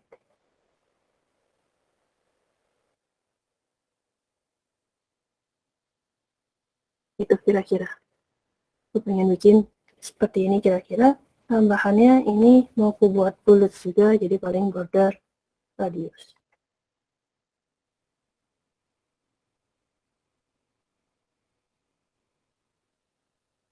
Iya. Nah, sebelum dihapus, kalau ini dihapus, kalau kita refresh, CSS-nya hilang, dia balik ke yang sebelumnya. Jadi kita copy-copy dulu nih CSS-nya. Yang ini, yang punya class card. Ini dia yang perlu ketambahin. Ini area testing, class card, dia punya area testing, jadi aku pastiin punya dia aja. Terus, salah. Terus, image-nya punya ini.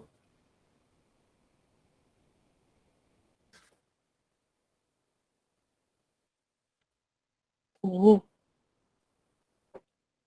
Copy masuk ke dalam CSS kita yang permanen. Terus, div-nya punya ini.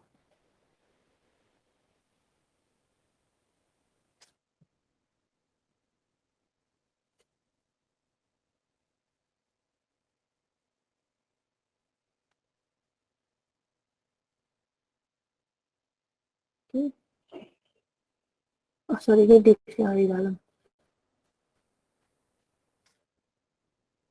Real testing.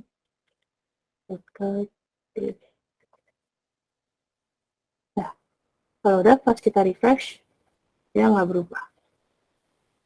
Oke.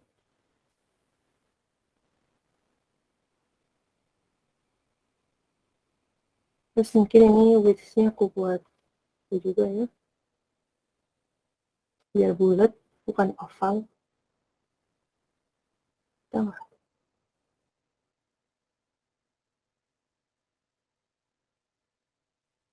nggak bisa ya. Gambarnya nggak bisa.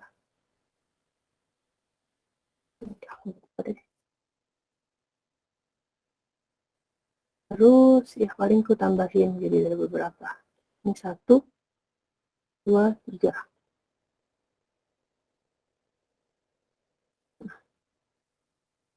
Terus ini nempel kan, nempel biar nggak nempel, berarti cardnya harus punya margin. Margin bottom aja. Nah,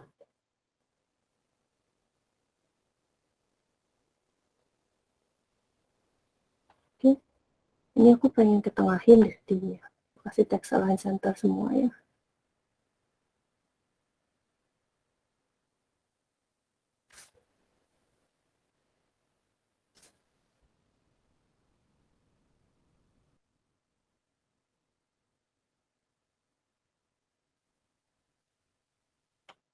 Oke. Ini tembus. Ini bisa kita edit sedikit, soalnya ini, kita punya span ini menggunakan mana dia? Ini ya, bukan ini ya. Position relatifnya, jadi kita bisa bilang z indeksnya di belakang aja. Ini satu. Dia mau di belakang ini juga nggak bisa. Ini kalau 0 berarti nafnya aja. Nafnya ini top 0 kita tambahin z ini. Nah, dia aja yang diubah ya. Jadi kita punya navigasi selalu ada di atas.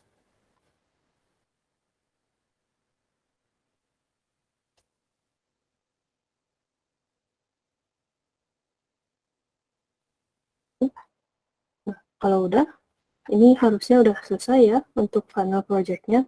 Udah ada menu, 5 jenis berbeda. Ya. Ini teks doang, ini teks dengan 3 gambar, masing-masing gambar ada tulisan. Ini form, ini ini bukan gambar bahkan ya, ini cuman div aja, cuman dikasih background image sama tulisan di tengah. Terus ini ada gambar di sebelah kiri, judul di sebelah kanan, dan teks banyak juga di sebelah kanan juga, dipisahin sama satu border. Caranya ada banyak banget untuk bikin tampilan yang kayak gini. Jadi kalian cobain aja cara masing-masing, nggak harus persis sama. Cuman ini menunjukkan beberapa skill CSS yang bisa kita gunakan.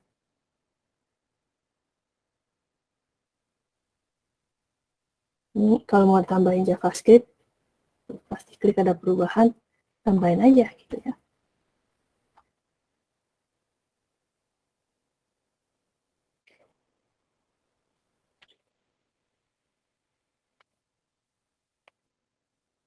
Ini harusnya selain posisi ada nama orangnya ya, karena dia tim ya.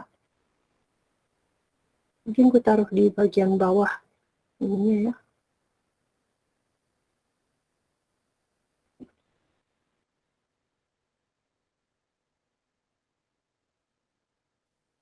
Hmm, hmm, hmm.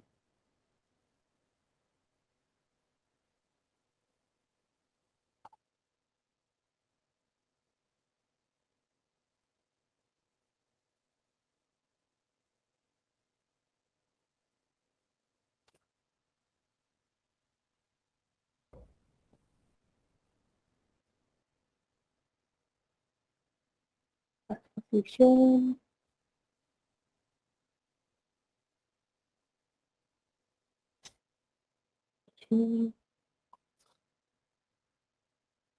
Terus aku mau tambahin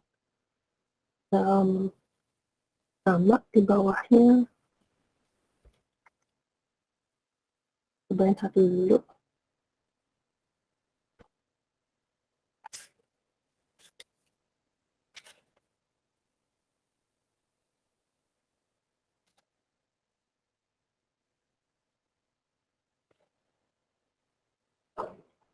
Oke.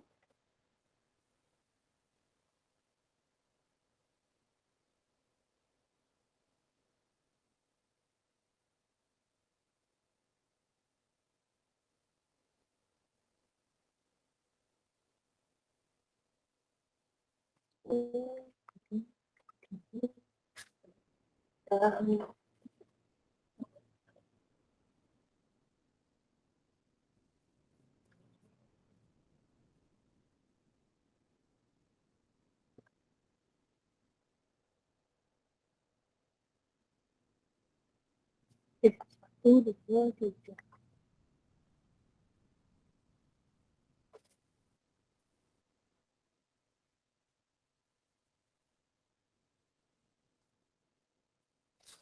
Misalnya itu ya.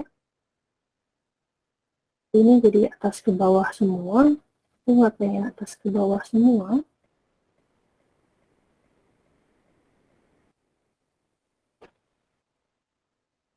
Ini di display inline blocknya perlu aku pindahin.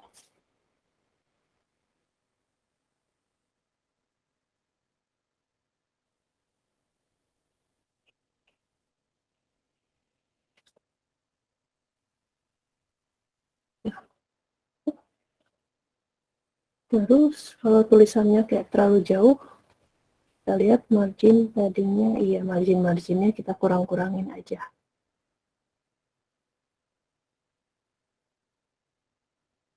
Oke, ini margin buttonnya kita hapus, dan aktif tidak lumayan dekat.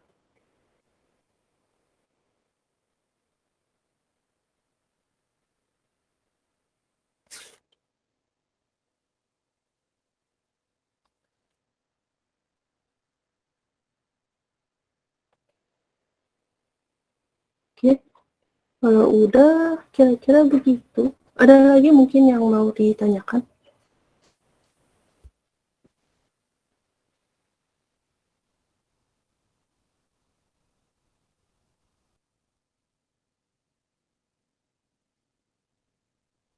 Oke, kalau belum ada, oh sorry, waktunya tinggal setengah jam ya hari ini. Kalian gunakan untuk mengerjakan proyeknya masing-masing. Kalau kemarin baru setengah jalan, hari ini lanjutin. Kalau ada yang tidak bisa atau ada error, langsung tanya saja. Apa bisa buat final project dengan framework? Bisa. Tulis saja, saya menggunakan framework apa saja untuk membuat project ini. Dikumpulin di mana? Dikumpulin di Google Classroom. Di Google Classroom ada pilihan classwork, lalu di sana ada pilihan final project, lalu di sana bisa submit. Submitnya HTML, CSS, JavaScript, semuanya boleh di zip. Boleh juga kalau yang menggunakan JS Fiddle yang di HP atau yang tidak bisa instalasi Visual Studio Code, berarti menggunakan satu link JS Fiddle itu. Bisa juga di-upload ke GitHub kalau ada yang pakai, terus di-post. Saya nggak paham, mulai dari bikin HTML. Jadi ikutin pelajaran dari sesi 1 dulu. Bikin file HTML-nya sudah bisa atau belum? Coba bikin file HTML dulu. Jadi yang namanya belajar, sayang sekali nggak ada shortcut kan. Jadi kita harus mulai dari awal. Belum bisa bikin file HTML. Sudah instalasi Visual Studio Code-nya belum?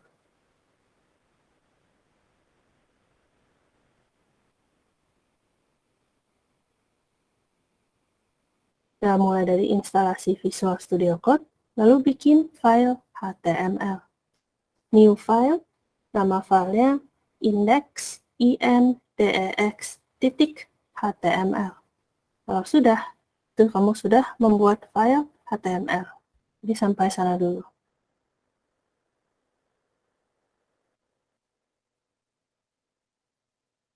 Terus pertanyaan yang berkaitan tentang sertifikat dan insentif, itu sayang sekali aku nggak bisa jawab ya. Aku bukan yang milih-milihin siapa yang dapat, siapa yang enggak. Aku cuma bisa membawakan materi pelajarannya dan menjawab pertanyaan seputar materi pelajarannya. Untuk sertifikat dan insentif, kalian perlu tanyakan ke operations dan ke yang berwenang. Saya bahkan nggak tahu bagaimana apply untuk dapat kartu prakerja ini. Cara redeemnya gimana, dan insentifnya dikirim kemana.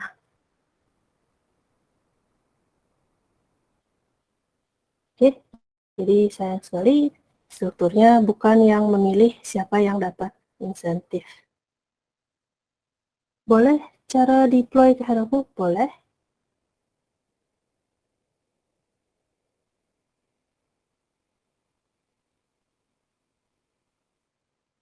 Untuk deploy ke Heroku, kita mulai dari jadi ini nanyanya ke operation, udah benar ya. Untuk deploy ke Heroku, kita mulai dari tempat projectnya yang udah selesai. Misalnya ini ya, misalnya ini kita anggap udah selesai nih, mau kita deploy. Bisa. Dari folder yang benar ini, jadi Andre, kalau mau paham, nggak bisa dengan meminta orang lain bikin kamu paham. Yang namanya belajar itu tetap masuk ke diri sendiri. Jadi otaknya kan otak masing-masing ya. yang saya pahami nggak bisa ditransfer kayak transfer email atau transfer pulsa ke tempat kamu, nggak bisa.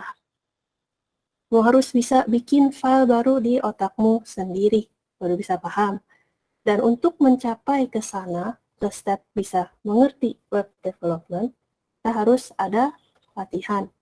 Dimulai dari membuat file HTML. Jadi kita udah punya tempat bikin HTML-nya, kita bikin file baru, new file. New file, kasih nama index.html. Kalau sudah, ikutin dari sesi pertama, bikin tag HTML di dalamnya. Bikin ada doctype HTML, HTML, head, dalam head ada title, sebelah head ada body. Bikin yang polos dulu aja. Bikin yang polos, misalnya cuman HTML, head, title, oke gitu, dan body, konten. Sampai sini dulu, kalau sudah bisa, baru lanjut ke step berikutnya, mempelajari tag HTML lainnya. Jadi sebenarnya kalau selama 8 sesi terakhir ini, kalian mengerjakan semuanya, harusnya bisa semua. Soalnya kita banyak mengulang, kita banyak berjalan lambat, aku banyak kasih kesempatan untuk bertanya juga kalau ada bagian yang tidak dipahami, atau bagian yang kok error, kok nggak berhasil. Jadi itu ya, harus berusaha ya, nggak bisa minta-minta, namanya belajar. Oke, sorry, balik lagi ke deploy. Jadi ini kita udah ada di folder yang tepat nih. Kita buka terminalnya. Terminal bisa dibuka di sini. Nah, dia terminal. Ini ya. Terus kita ke folder tempat file kita berada. Atau kalau di VS Code, kita bisa buka terminal pakai Ctrl J. Ada terminal begini ya. Di menunya juga harusnya ada sih. Terminal, new terminal. Gitu. Nah, dia ada di folder mana nih? JS, IMPG, PKJ 10 kan. Kita punya yang mau di-deploy di sesi 8 misalnya. Berarti kita pindah dulu, pindah itu pakai CD, change directory, ke sesi 8. Nah, oke, ini folder yang mau di-deploy, udah oke. Kita copy ini satu persatu, ya, dari yang pertama, copy. Kalau nggak bisa di-copy, berarti diketik ulang ya. Ini, enter. Pastikan HTML-nya namanya sama ya, index.html untuk halaman utama kita. Yang ini lakukan adalah membuat file PHP baru sebenarnya. Kenapa? Karena si Heroku cuma bisa terima deploy versi PHP, bukan versi HTML.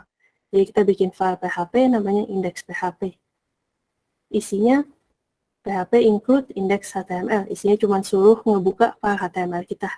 Ini kalau penasaran, ini bikin apa sih? Ini kalau enggak, lanjut. Step berikutnya kita copy juga. Pertama, kedua, enter. Dia bikin file composer.json, ini buat si Heroku-nya. Dia minta ada file ini kalau kita mau ngedeploy ke sana. Ini untuk kasih tahu dia apa aja yang perlu diinstal. Sini isinya kosong, kita tidak install dependensi apapun, kita belum bikin backend, baru frontend doang, beneran hanya HTML, CSS, JavaScript, nggak perlu install apapun. Dan dilakukan. Setelah itu, lanjut ke step berikutnya, Heroku login. Heroku login, enter. Dia bakal paksa kita login Heroku. Lalu dia bilang, oke, kamu mau deploy ke Heroku, berarti kamu harus punya account Heroku, kamu harus login dulu. Terus, udah, pencet enter aja. Kalau gagal di Heroku login, berarti kita antara belum punya account-nya atau mungkin belum install Heroku-nya ya. Jadi Heroku-nya di sini dia ada penjelasannya agak pendek sih. Harus install dulu ya Heroku-nya. Register, lalu install, baru mulai ngedeploy. Jadi gagal, nggak masalah. Berarti kita klik ini linknya. Kita install dulu. Install Heroku CLI. Ini yang buat Windows, ini yang buat Mac. Ini 64-bit installer. Mau tahu laptop kita 64 atau 32 bit, bisa dicek di sistem sini. Setting, sistem, terus about. Terus dia bakal kasih lihat dia, 64 bit gitu. Berarti aku install versi 64 bit. Kalau tulisannya 32, install versi 32. Oke, ini. Yang diklik, dia bakal download ini. Terus kita instalasi. Nih, instalasi. Oke, dicentang semua aja. Next. Ini dibiarin aja ya, program file Heroku install. Nanti selesai instalasi, harusnya udah jalan. Udah selesai instalasi, sambil nunggu, kalian boleh bikin account Heroku. Cara bikin account gimana? Ke heroku.com. Ini aku back ya.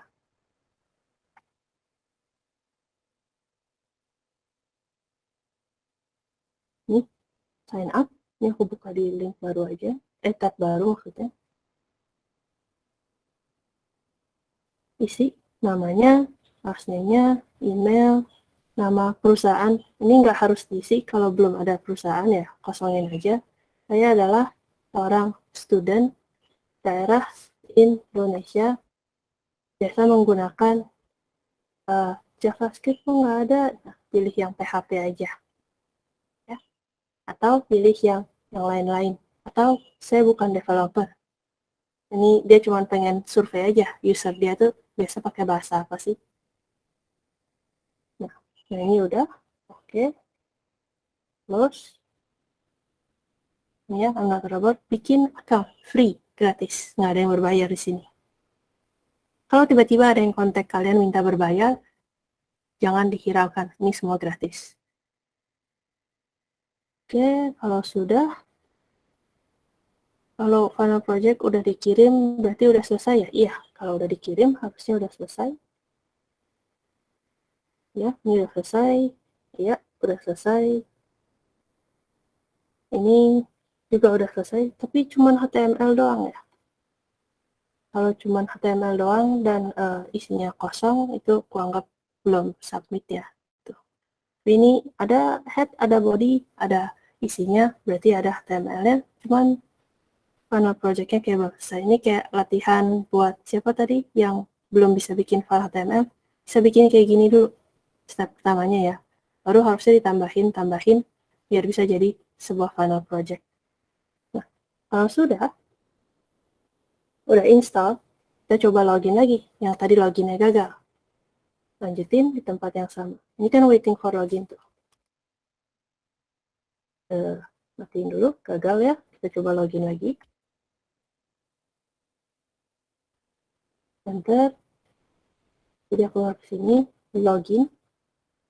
Kalau sudah punya Heroku udah bisa ya. Login. Ini dia minta verifikasi code.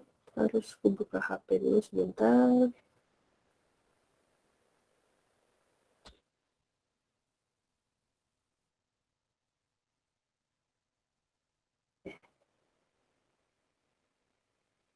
Final project tidak ada JavaScript, boleh? Boleh. Jadi di final project, kalau udah bikin, kalian bakal menyadari kalau, ternyata nggak perlu JavaScript ya, nggak apa-apa. Tema CSS aja. Jadi JavaScript-nya itu tambahan. Kalau bisa, bagus. Berarti membuat websitenya lebih menarik, interaktif. Kalau nggak apa-apa juga. Kita kan express ya, kita 8 sesi kali 2 jam, 16 jam. Kalau udah bisa bikin HTML, CSS itu sudah sangat bagus. Paling dengan adanya sedikit basic JavaScript, kalian bisa lanjut belajar sendiri, cobain dikit-dikit JavaScript-nya. Kalau udah selesai login, kita ke step berikutnya lagi, kita git init. Git init, enter, oke, udah. Nanti udah bikinin satu folder git gitu, biarin aja. Kita git add titik, git add spasi titik, ini titiknya penting ya. untuk menambahkan semua file yang ada di dalam folder sesi 8 sebagai file project. Titik. Sudah, kita lanjut git commit. Message commitnya sebenarnya bisa kita ubah-ubah sedikit. Misalnya, aku mau ganti message commitnya adalah project tahu goreng gitu. Boleh aja gitu. Ini kayak sedikit penjelasan ini apa sih yang mau kita kirim filenya. Nah, kalau sudah, kita ke step yang ini. Nah, ini nama deploy-nya adalah nama project kita.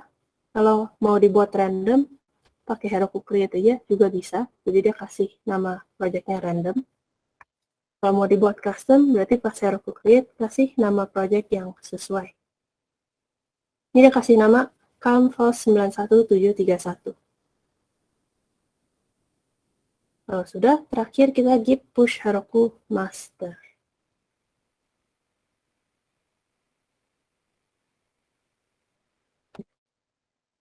Setelah git push Heroku master, dia akan membuat aplikasi, tuh dia bilang aplikasi PHP ya, gitu. Ini dia install sendiri tuh pakai file composernya. Terus dia install ini, install itu, dan kalau berhasil kita dikasih link seperti ini. Mana dia? Nih, belakangnya herokuapp.com. Ini kita punya project di sini. Ini bisa diklik, dan kita bisa pergi ke restoran tahu goreng yang tadi dibikin.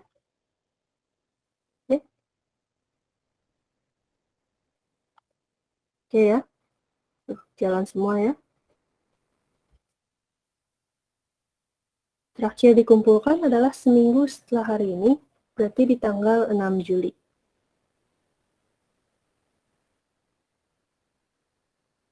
Kalau sudah, misalnya kalian bikin banyak project, aku cuma bisa kasih gratis 5 aja, yang project-project lamanya boleh dihapus. Jadi misalnya ini Canvas tadi, yang lain ini aku hapus-hapus aja ya. Misalnya yang ini, settings, hapus aja.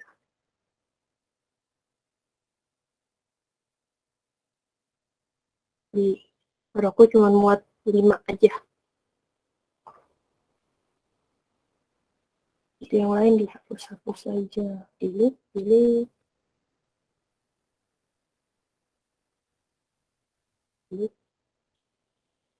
Ini gitu. Oke.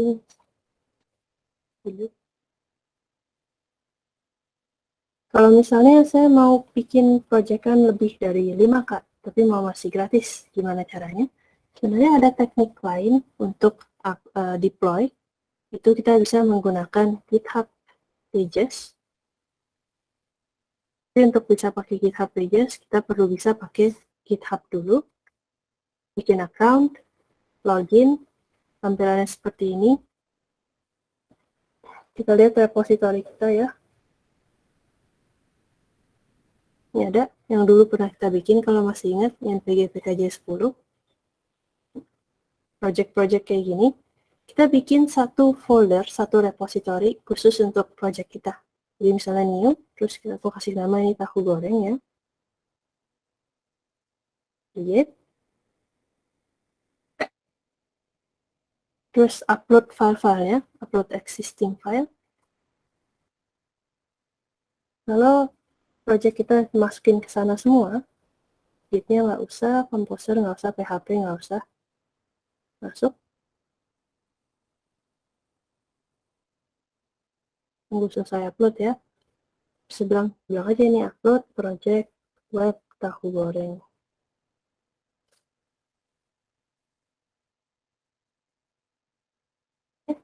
Udah ke upload semua, kita commit. Terus kalau udah, kita pergi ke settings. Ini ya, kalau mau pakai GitHub Pages, dia gratis tanpa ada limitasi di GitHub Pages. Dan cara setupnya, masukin filenya per project satu repo itu, satu repository ya, yang new tadi, satu project, settings. Kemudian ada pages di sebelah kiri sini, pages, GitHub Pages ya. Jadi settings, pages, di project kita punya repo. Terus source-nya dari tidak ada, kita ganti jadi branch yang ada, main. Kalau bukan main, kadang master, kadang main. Dia lagi mau ganti nama master jadi main gitu. Udah, di save. Udah jadi, semudah itu. Ini linknya. Kalau langsung diklik nggak bakal muncul, kenapa? Karena dia lagi mikir. Kita harus nunggu sampai dia warnanya hijau. Dia bilang, oke, selesai publish. Dia lebih lambat daripada Heroku, tapi dia gratis tanpa ada limitasi cuma 5 GitHub Pages. Tunggu aja ya, biasanya bisa sampai 15 menit. Dia lebih lambat.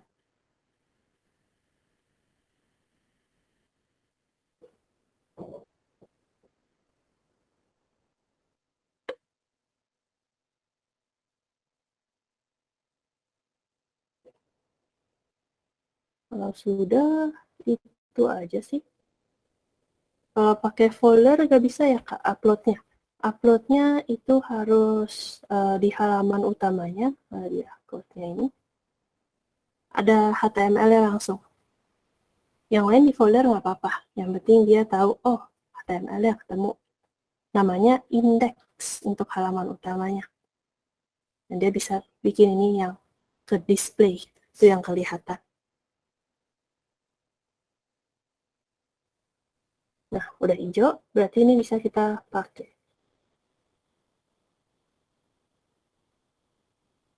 Linknya tentu berbeda. Kalau yang Heroku kan herokuapp.com. Kalau yang GitHub namanya .github.io. Terus nama repositorinya, tahu goreng. Classroom-nya tadi tutup nggak sengaja.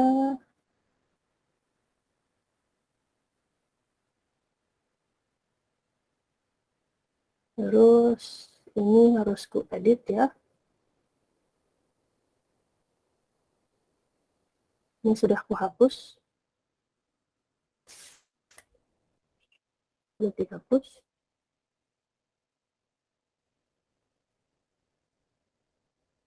Contoh Heroku app. Itu ada yang tadi kita bikin. Terus contoh GitHub Pages. Dari Heroku app kita heroku.com.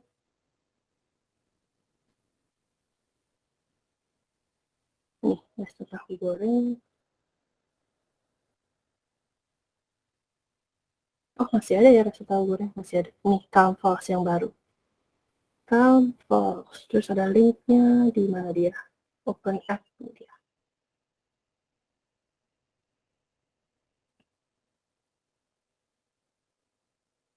Nah, tadi berarti belum dihapus. Kita ambil aja ya.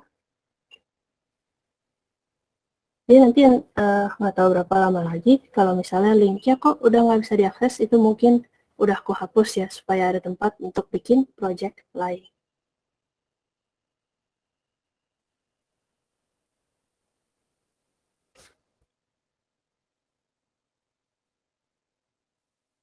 Terus coba aku lihat.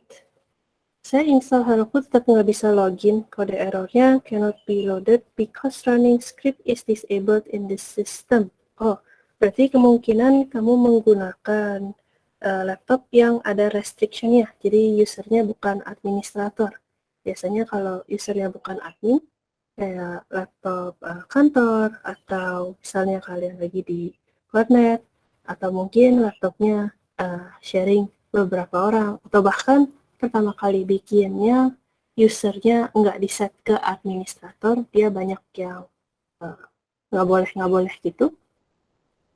Kamu boleh coba pakai GitHub Pages kalau susah. Boleh juga coba pakai Netlify. Netlify juga bisa. Nah, aku hapus dulu ya. Atau kalau mau dibenerin, perlu cari tahu yang bisa kasih akses untuk ngejalanin script di terminal itu user yang mana, terus harus dibolehin. Di ini ada linknya aku copy, kita bisa ke sana untuk melihat.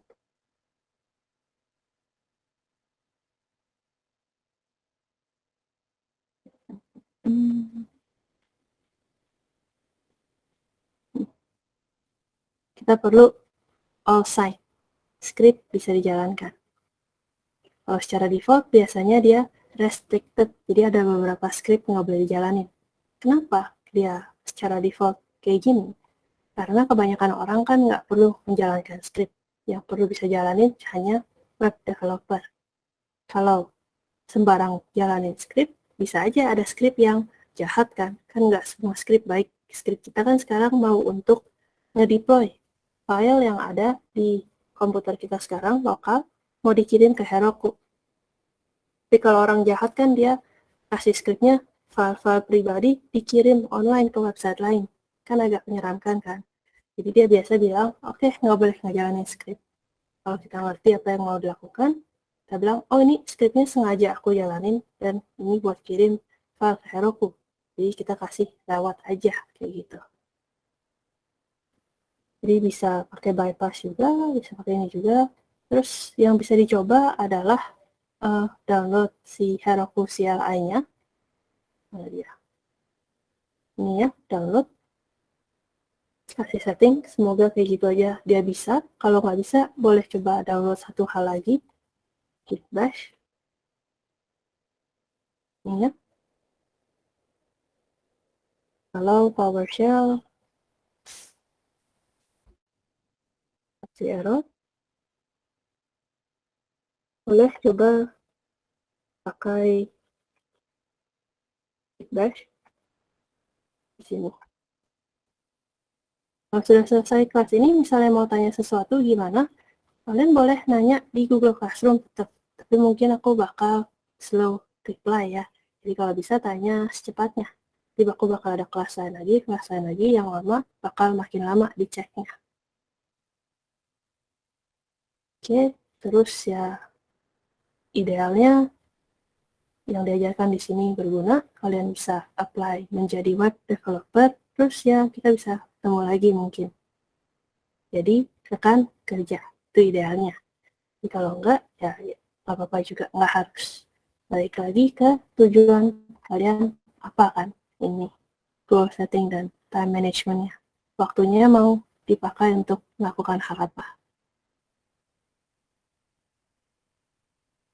Terus kalau udah, ya, jadi untuk seminggu ke depan ya, buat lebih aktif lagi, ada apa langsung nanya aja. Nanyanya secara private sambil ngumpulin juga boleh, nggak masalah ya. Terus ini ngumpulinnya nggak harus sekali doang.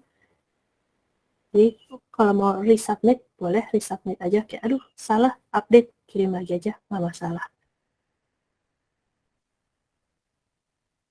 Oke, kalau sudah, itu udah ya. Jadi itu kelas terakhir kita nih hari ini, sudah selesai.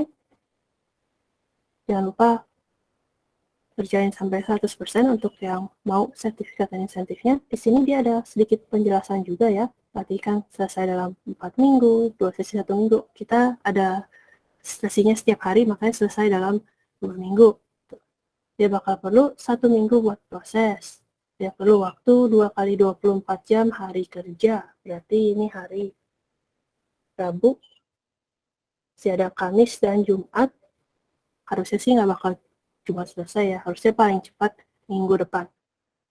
Setelah semuanya udah selesai. Ini 100%, absennya juga selesai, ini juga selesai. Ada apa-apa sesuai yang sudah teman kalian lakukan, itu tanyanya ke operations ya. Soalnya aku nggak bisa ngatur absen kalian, yang mana yang dapat, yang mana yang enggak, insentifnya, itu bukan aku yang ngatur. Tanya ke aku soal materi aja, boleh. Ya tadi, saya nggak ngerti sama sekali. Aku selalu bilangnya, mulai lagi dari sesi 1. Kita nggak bisa lari sebelum belajar cara merangkak. Jadi harus bisa bikin HTML dulu, udah bisa. Belajar tag-nya, udah bisa. Baru belajar CSS, udah bisa. Baru belajar JavaScript. Udah bisa, baru step berikutnya lagi. Oke, sekian dulu. Kalau gitu, terima kasih dan sampai ketemu. Selamat siang.